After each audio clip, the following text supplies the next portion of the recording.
다 같이 기도하겠습니다. 사랑과 능력의 하나님 감사합니다. 오늘 이 새벽 저희들 주 앞으로 불러 모아주시고 부족하고 연약하며 하나님께 죄악을 저지르는 그러한 연약한 사람들이지만 주님 앞에 나오게 하시고 십자가 앞에 정결케 하시니 하나님 감사합니다.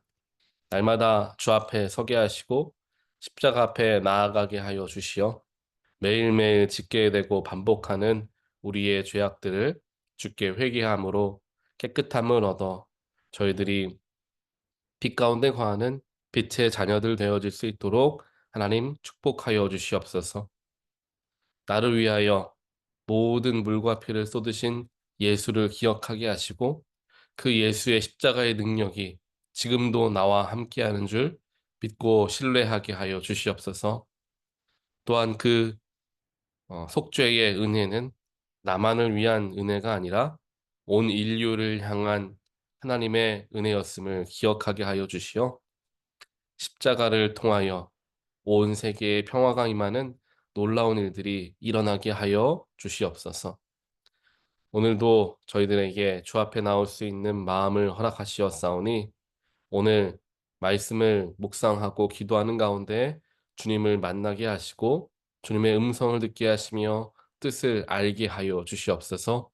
그래서 주님이 기뻐하시는 대로 주님이 원하시는 대로 오늘 하루도 삶을 살아갈 수 있도록 성령께서 저희들과 동행하여 주시옵소서.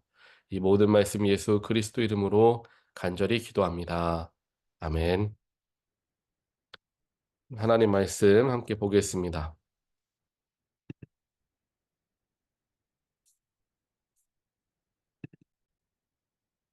오늘 주신 하나님 말씀은 미가서 1장 1절로 7절 말씀입니다. 이것은 주님께서 사마리아와 예루살렘이 어찌 될 것인지를 모레셋 사람 미가에게 보여주면서 하신 말씀이다. 때는 유다의 왕 요담과 아하스와 히스기야가 대를 이어가면서 유다를 다스리던 기간이다. 뭇 민족들아 너희는 모두 들어라. 땅과 거기에 있는 만물들아 귀를 기울여라. 주 하나님이 너희의 죄를 밝히신다. 주님께서 하나님의 성전에서 말씀하신다. 주님께서 그 거처에서 나오시어 땅의 높은 곳을 짓밟으시니 뭇 산이 그 발밑에서 녹고 평지가 갈라진다. 돌 앞에 밀초처럼 녹아내리고 비탈길로 쏟아져 내리는 급류 같구나. 이 모든 일이 일어나는 것은 야곱의 죄 때문이며 이스라엘 집의 범죄 때문이다. 야곱의 죄가 무엇이냐? 사마리아가 아니더냐? 유다의 산당이 무엇이냐?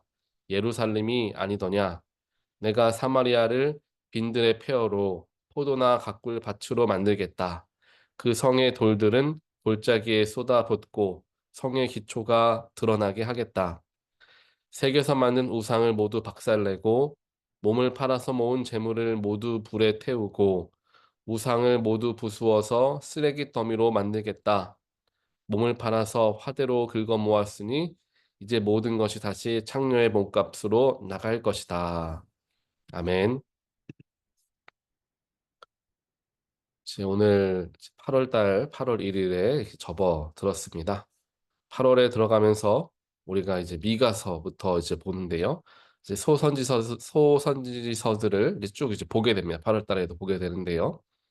이제 미가서를 이제 오늘 우리가 말씀을 보는데 미가서 같은 경우에는 오늘 그 배경에 대해서 이제 우리가 함께 보았죠. 이제 이스라엘이 굉장히 어려운 때를 경험하고 있던 때입니다. 주변 나라들에 의해서 많은 억압을 받았죠. 양쪽에서 큰 나라들에 의해서 어떻게 할지 모르는 그런 어려운 시기였던 것을 우리는 알 수가 있습니다. 그런데 그 미가의 때에 이스라엘 백성들, 네, 유다와 나누어져 있었지만 유다와 이스라엘은 하나님을 더 의지하고 하나님께 나아가기보다는 세상에 휩쓸려서 세상이 이야기하는 것처럼 완전하게 타락한 채 살아가고 있었던 때를 보내고 있었습니다. 하나님께서 유다 백성들에게 또 이스라엘 오늘 사마리아라고 표현하는 것이 바로 결국은 이스라엘인데요. 이스라엘 모두에게 이야기하시는 거죠. 결국 너희들이 그렇게 범죄하였고 나 아닌 다른 신을 섬기는 일들을 하였기 때문에 결국 너희들은 멸망하게 될 것이다 라는 것을 미가를 통하여서 하나님께서 또 말씀을 전하고 있는 것입니다. 즉 소선지서, 소예언서에서는 결국에 유다와 이스라엘의 심판에 대한 이야기들이 계속해서 하나님께서 그 선지자들을 통하여서 말씀을 해주고 계셨던 거죠. 하나님께서 경고하신다라는 것은 무엇을 의미합니까? 너희들이 이제 벌을 받을 테니까 준비해라 라는 말씀이겠습니까? 경고라는 것은 이렇게 이렇게 될 것이니 조심해라 라는 것을 할 때 경고라고 우리는 표현을 합니다. 하나님께서 만약에 유다와 이스라엘을 완벽하게 무너뜨리시고 그냥 그들을 멸망시키시려는 마음을 완전히 먹으셨다고 한다면 굳이 선지자들을 통하여서 그 말들을 전하게 하실 이유가 없으십니다. 그냥 그 일을 행하시면 되겠죠. 마치 소돔과 고모라가 하룻밤 사이에 다 멸망한 것과 같이 그냥 하나님께서 나라들을 멸망시키시면 될 일이었습니다. 하지만 하나님께서는 선지자들을 통하여서 유다와 이스라엘의 멸망에 대하여 계속해서 선포하게 하셨습니다. 결국에 그 경고는 유다와 이스라엘이 다시금 그 잘못된 길에서 죄악된 길에서 돌아서기를 바라시는 마음이 있으셨기 때문에 하나님께서 그들에게 선지자들을 통해서 말씀을 전해주고 계셨던 거죠. 경고의 말씀 속에서 우리는 하나님의 자비하심과 또한 사랑을 발견할 수 있게 되는 것입니다. 계속해서 우리가 이제 소선지서들을 읽다 보면은 나라가 멸망하는 것, 죄악에 노출되어 있는 백성들이 결국에 심판을 받게 될 것이라는 이야기들, 그런 이야기들이 반복적으로 기록되어 있기 때문에 그 말씀을 묵상하는 우리들 역시 그런 말씀 속에서 조금은 마음의 무거움을 경험할 수가 있습니다. 하지만 그 속에 담겨져 있는 하나님의 마음과 하나님의 뜻이 무엇인지를 우리는 알 수가 있어야 되죠. 살필 수가 있어야 한다라는 것입니다. 오늘 그래서 미가서를 우리가 함께 보면서 비록 미가라는 인물은 굉장히 작은 시골 사람이에요. 모레셋이라는 지역에 사는 미가라고 이야기하는데 모레셋은 예루살렘 근처에도 있지 않습니다. 굉장히 먼 곳에 위치한 조그마한 시골 지역이죠. 그 시골 지역의 작은 마을의 한 사람이었다는 거예요. 하나님께서 이와 같이 작은 곳에서의 사람도 사용하시고 큰 곳에서의 사람들도 사용하시면서 다방면으로 선지자들을 통하여서 유다 또한 이스라엘에 말씀하고 계셨던 것입니다. 그래서 그를 통하여서 결국에 유다라는 나라 속에 있었던 죄악들이 무엇인지를 하나님께서 밝히시는 거죠. 또 미가라는 사람은 답답한 마음이 굉장히 컸을 거예요. 예루살렘에서 멀리 떨어져 있는 작은 시골 마을에 살아가고 있었기 때문에 자신이 주류의 사람이 아니라는 것 당연히 잘 알고 있죠. 주류의 사람인데 결국 나라가 멸망하는 이유를 하나님께 듣다 보니까 그 주류에 속한 사람들, 즉 예루살렘에 속한 사람들과 또 나라를 이끌어가는 사람들이 나라를 제대로 다스리지 못하니까 나라가 이렇게 멸망하게 되는구나라는 것을 미가는 보게 되었던 거예요. 비주류의 시선으로 보니 지금 무엇이 잘못 돌아가고 있는 이유가 어디에 있는가가 보이더라라는 거죠. 그래서 아마 굉장히 답답한 마음을 가지고 있었을 겁니다. 그래서 누구보다도 더 신랄하게 나라를 비판할 수 있었고 그 나라가 결국에는 당신들 때문에 멸망하게 될 것임을 하나님의 말씀을 전하는 입술로서 사용되어질 수가 있었던 거죠. 누구의 눈치나 보면서 기득권층에서 사람들의 이야기, 좋은 말만 하기 위한 그러한 선지자로서의 인물이 아니라 얼마든지 자신에 있는 하나님 말씀하시는 것을 다 가감없이 이야기할 수 있는 그러한 인물이 미가라는 인물이었다라는 것입니다. 그래서 그 미가라는 인물을 통하여서 하나님께서 온 이스라엘, 유다뿐만 아니라 사마리아에까지 말씀하십니다. 먼저 이제 북이스라엘이 멸망하기 때문에 사마리아에 대한 하나님의 심판을 1장에서부터는 이야기를 하죠. 그래서 오늘 말씀 2절에 보니까 하나님께서 너희의 죄들을 밝히신다라고 말씀하시죠. 또 하늘의 성전에서 이제 말씀하시는데 그 죄를 밝히시면서 하시는 말씀이 무엇이냐? 너희들의 죄가 쌓이고 쌓이고 쌓여서 결국 그것이 본물 터지듯이 터지게 되어서 결국에 급류처럼 쏟아져 내리는 죄악들이 될 것이다라는 것을 말씀하고 있습니다. 우리가 계곡이나 이런 데 가서 보면은 비가 내려서 혹은 상류 지역에 갑자기 물이 들어오면은 하류 지역에는 굉장히 큰 물이 급속도로 많아지는 것을 우리가 알지 않습니까? 그래서 사람들이 대처할 틈이 없이 어, 위험에 처하는 일들을 우리는 보게 됩니다. 뉴스를 통해서도 보게 되죠. 죄악이라는 것이 그렇다라는 거예요. 쌓이고 쌓여서 터지기 전까지는 잘 알지 못합니다.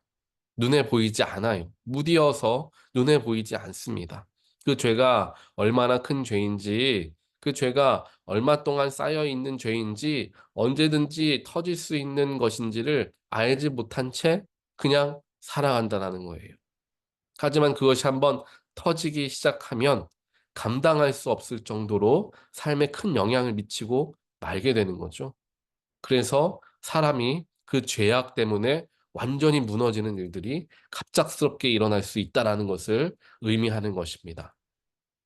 우리가 일상에서 짓는 죄악들, 하나님께 짓는 범죄함들, 또한 아무렇지도 않다라고 혹은 가볍게 여기는 이 정도는 괜찮겠지라는 그 모든 생각들, 결국 우리가 하나님 앞에 바로 서지 않으면 그것이 죄악인지를 분별하지를 못한다는 사실입니다. 그리고 그러한 마음들이 하나씩 하나씩 쌓이다가 어느 순간 나의 삶에서 터지게 되죠. 그때 가서 깨우쳐도 이미 늦는 것입니다. 왜냐하면 갑작스럽게 그것이 우리를 덮칠 것이기 때문입니다. 그래서 그 죄악 때문에 결국 우리의 삶이 망가지거나 또한 하나님께로부터 너무나 너무나 멀어지게 되어서 그 큰 범죄함의 삶이 정말 하나님과는 관계없는 정말 그 정도의 삶이 되어질 수가 있다라는 것이죠. 그래서 죄라는 것이 무서운 것임을 하나님께서는 오늘 말씀을 통하여 우리에게 알려주시는 겁니다. 우리를 조금씩 조금씩 갉아먹는 거예요. 그리고 어느 순간 우리의 모든 것을 빼앗습니다. 사탄 마귀가 하와를 이제 하와에게 들어가서 범죄하게 저지르게 되었을 때 그냥 무작정 하나님께 죄를 짓게끔 하는 것이 아니에요. 그의 마음을 살살 건들고 그가 좋아하고 듣기 좋아하는 말로 그를 유혹하고 그가 그 죄를 지을 수 있게 하려고 마음을 조금씩 조금씩 갉아먹게 했다라는 겁니다. 그래서 하와도 듣기 좋은 말, 그럴듯한 말, 그럴 수 있겠다, 맞다, 그 정도는 괜찮겠지 라는 생각을 조금씩 조금씩 하다가 갑작스럽게 그 죄가 터지게 되면서 하나님께서 금지하신 선악과를 먹게 되고 그 죄의 삭스는 어떻게 됩니까? 에덴에서 쫓겨나고 말게 되는 것이죠. 이것이 바로 성경에서 말하는 죄의 특징들을 이라는 것을 우리가 보게 됩니다. 우리도 이와 같이 자꾸만 우리의 마음을 좀먹으려는 그 사탄의 마음, 나의 마음 속에 나의 마음에 침범하여서 하나님께로부터 멀어지게 만들려는 그 사탄의 계략에서부터 우리는 잘 그것을 분별할 수 있어야 되고, 일단 그것으로부터 멀어지기 위해서 날마다 깨어 있어야 함을 오늘 말씀을 통하여 우리는 알게 되는 것입니다. 계속해서 5절에서도 쭉 이야기하지만 유다와 이스라엘의 범죄함은 결국 산당이었다라는 것을 알 수 있습니다. 하나님 이외에 다른 신을 섬기는 거죠. 우상을 섬기는 것, 마치 몸을 파는 것과 마찬가지임을 하나님께서는 이야기하십니다. 하나님 이외의 다른 신들, 다른 재물들, 내 삶에 중요하게 여겨지는 수많은 것들, 하나님보다 더 사랑하는 것들이 하나둘씩 많아지면서 그들은 결국 죄에 빠지게 되었던 겁니다. 유다와 이스라엘 모두 나라가 강건해져서 다른 나라들을 정복해 나가던 때가 있었습니다. 나라가 평안하고 나라가 점점 강건해지고 있을 바로 그때에 그들의 마음이 조금씩 조금씩 하나님께로부터 멀어지기 시작했죠. 사실 그때부터 모든 것은 시작되었다라고 말할 수 있을 겁니다. 그때 마음을 빼앗기고 나니까 이러한 저러한 세상적인 것들에 마음을 빼앗기고 삶이 안정되니까 다른 곳에 눈을 돌리기 시작하다 보니까 사람이 죄가 습관이 되어져 버리고 마는 거예요. 그래서 정작 어려움이 찾아왔을 때에조차도 하나님을 찾지 못하고 자신이 이전까지 해왔던 습관대로 살아가는 일들을 하게 된다라는 겁니다. 너무나 안타깝죠. 우리의 삶도 마찬가지입니다. 우리의 삶에 평안함이 찾아오고 문제가 없는 것처럼 여겨지는 바로 그때가 우리가 제일 조심해야 하는 때이죠. 그때 죄에 우리가 노출되고 죄에 익숙해지는 습관이 되어 버리면 아무리 나의 삶에 어려움이 찾아오고 문제가 찾아온다 하더라도 예전처럼 하나님 앞에 나아가 엎드리기보다는 세상의 지식과 세상에 내가 가지고 있는 그러한 인맥을 통하여서 그 문제를 해결하려는 그러한 어리석은 모습을 보이게 된다라는 거예요. 왜냐하면 죄가 습관이 되었기 때문이죠. 오늘 미가서 1장 1절부터 7절까지 말씀 속에서 우리는 죄라는 것은 무엇인가에 대해서 살펴보았습니다. 아직 예수님께서 재림하시기 전까지는 우리는 세상을 살아갈 수밖에 없는 사람들입니다. 세상은 아직 죄가 가득한 곳이죠. 그곳을 살아간다는 것은 죄에 노출되어 살아갈 수밖에 없다라는 것을 의미합니다. 그렇기에 우리가 더욱더 깨어 있어야 하고 더욱더 우리의 마음을 다 잡아야 한다라는 것입니다.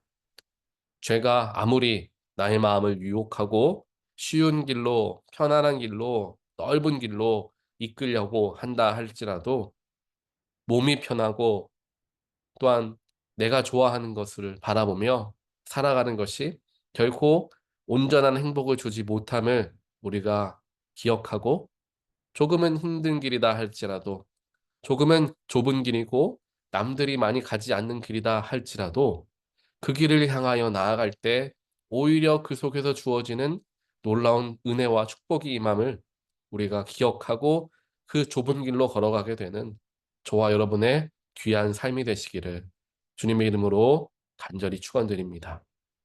같이 기도하겠습니다. 사랑의 하나님 감사합니다. 오늘 말씀을 통하여서 습관적으로 짓는 죄들, 이 정도면 괜찮겠지라고 생각했던 죄들이 하나씩 하나씩 쌓여 어느 순간 갑자기 터지는 그러한 일들이 우리의 삶에서도 일어날 수 있음을 말씀을 통하여 다시 한번 생각해 보게 되었습니다. 하나님께서 우리 가운데 함께하여 주셔서 우리의 일상에서부터 죄와 구별되게 하시고 빛의 자녀로서 어둠을 사랑하는 자가 아니라 조금은 좁은 길이고 힘든 길이다 할지라도 빛을 향하여 나아가는 하나님의 백성들 모두 될 수 있도록 주여 축복하여 주시옵소서. 그렇게 살아가기 위해 성령님의 도우심 없이는 우리가 그렇게 살아갈 수 없는 줄 압니다. 성령께서 우리와 동행하시고 바른 길로 인도하여 주시어서 무엇이 옳은 길이고 무엇이 잘못된 길인지를 분별할 수 있는 마음을 늘 우리에게 허락하여 주시옵소서. 오늘도 이 말씀을 붙들고 세상에 나아가지만 세상과 구별되어진 하나님의 백성으로서의 삶을 살아가는 우리 모두가 될 수 있도록 또한 지켜 보호하여 주시옵소서. 이 모든 말씀 예수 그리스도 이름으로 간절히 기도합니다. 아멘.